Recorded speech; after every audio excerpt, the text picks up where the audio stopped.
Are you thinking about selling your house over this holiday season? Well, real estate agents have 10 reasons why you should.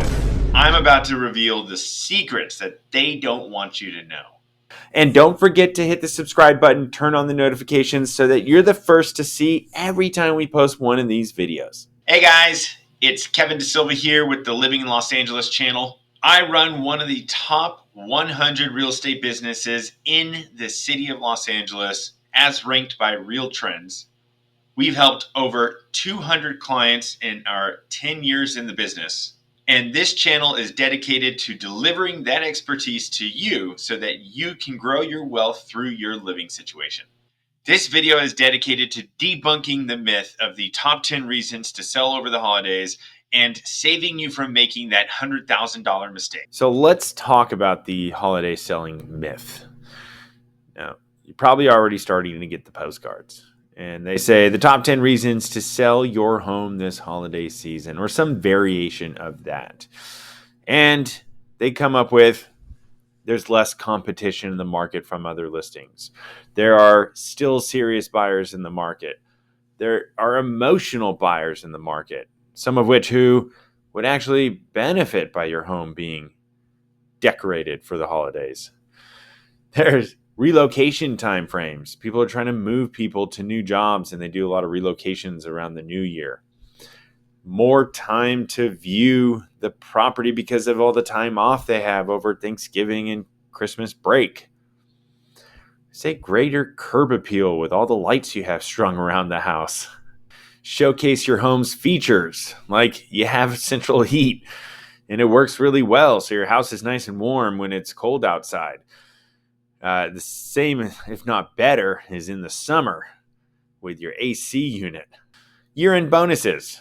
And this is true. People do get year-end bonuses, but they usually get them in the end of the year.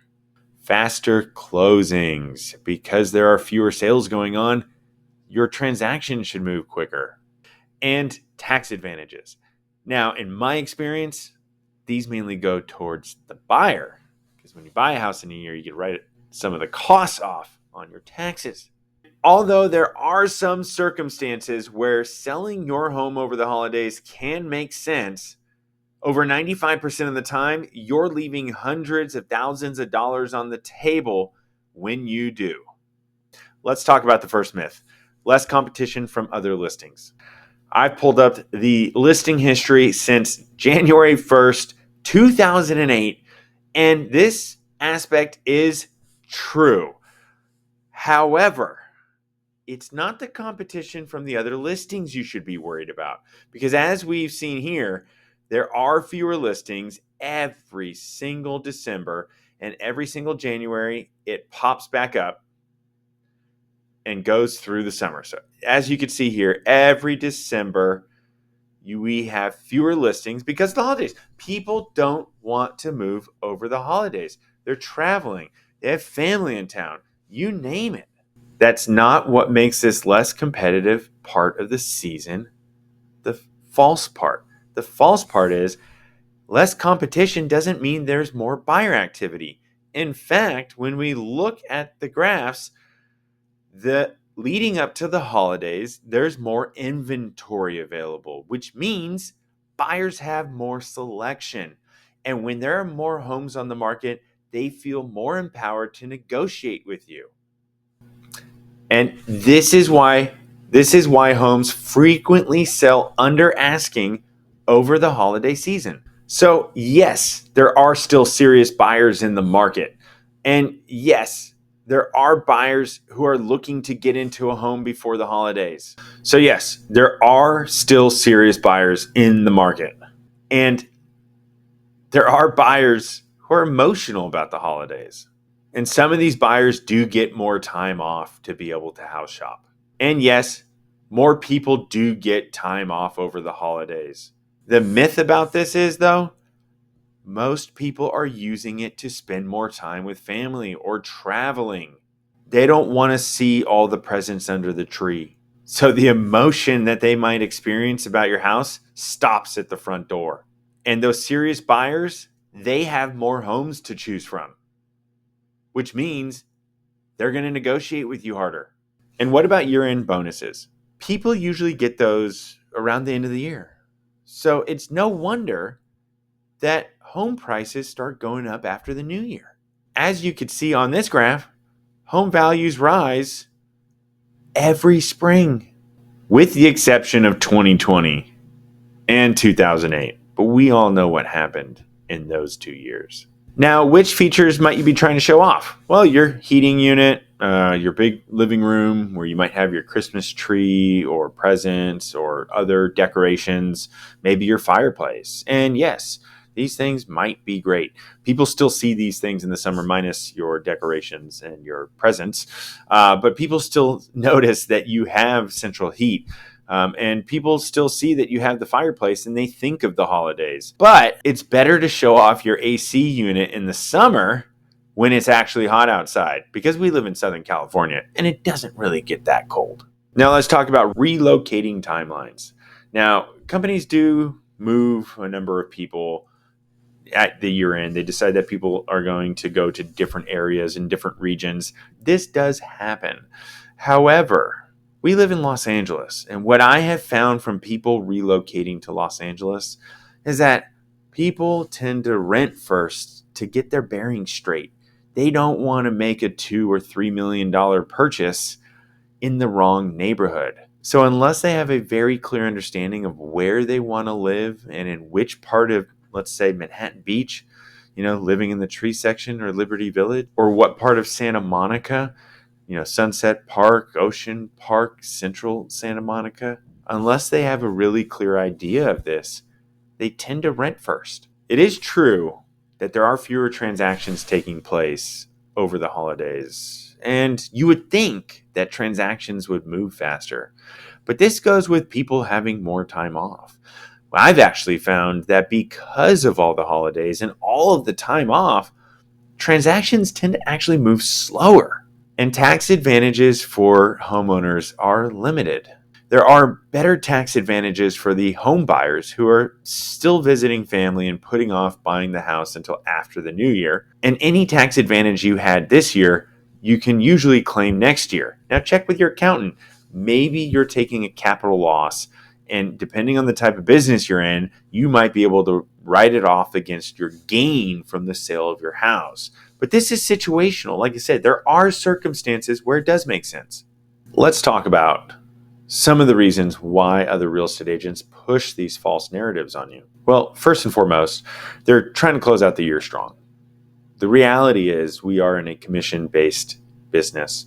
We don't get paid unless you sell your house. And this time of the year is a slower period. So it helps to trigger the conversation and potentially get your house on the market, even if it's not going to sell for as much money. Second, they try to fill their pipeline for next year. If they sign a listing with you right now, odds are it's going to expire at some point next spring or early summer. So if I sign the listing over the holidays, at least I'm stacking my business for the new year, because it's probably not going to sell for the price you want it to. If an agent is pushing that it's better to sell over the holidays, after the data I just shared with you, and they're misrepresenting the data. Obviously, I just shared with you everything that sells. And last, if they're willing to misrepresent the data to try to earn your business, what else might they be misrepresenting? I just shared all the data on why homes don't sell for more money and why it isn't a better time to sell over the holidays. So just imagine somebody's sitting in front of you and they're trying to misrepresent that. That's bad form. Can you really trust somebody with a multi-million-dollar decision who can't even tell the truth? There can be a few reasons why you would need to sell over the holidays and why it makes sense for your situation, just so that we're transparent there. Let's talk about the few reasons. One, if you get a job relocation, your job may not wait for you to sell at the optimal time of the year, at which point you just need to make it happen. You lost your job and you can't financially support your house. Now, there are some things you can do here, because selling in spring is still the better option. And if you absolutely 100% know you're going to sell, you could file for financial hardship with your lender. You can take out a private loan to help support you across the way and pay it back when you do sell it in the spring. Just because you're in a bad situation doesn't mean you don't have options. One of the top reasons it does help to sell over the holidays is when you need to sell your current house in order to buy your next house. Because at this time of the year, there are fewer buyers rolling around, which means another homeowner is going to be more likely to allow you to sell your house because they don't have any other offers. Just to be fully transparent, homeowners do want to see a better price from you when they get that offer and they're willing to let you sell your house. And your house might take a small loss because of the time of the year, but at least you'll get it. Unlike in the spring, when 10 buyers show up and you're the only one who needs to sell their house, that poses a real problem. You own an investment, and maybe the home is already an investment for you. You have a tenant who's leaving and you don't want to rent it back out. Or you've already taken losses in other aspects of your business or finances and potentially have the ability to write off those losses against the gains you have from the house you're going to sell. Or last but not least, you're just sick of the house and you've given up on it and you're ready to go. Now, in my professional opinion, it does help to wait till the spring, even if you've given up on the house. It can make you an extra $50, $100, $200,000. As you can see, it is statistically and financially better to sell in the spring, but there are a few reasons why it can help you to sell in the winter. That said, do reach out, comment below if you have questions about your house and when is the best time to sell it. And don't forget to hit the subscribe button, turn on the notifications so that you're the first to see every time we post one of these videos. We are here to help you make better decisions with your home so that you grow your wealth every time. See you on the next video.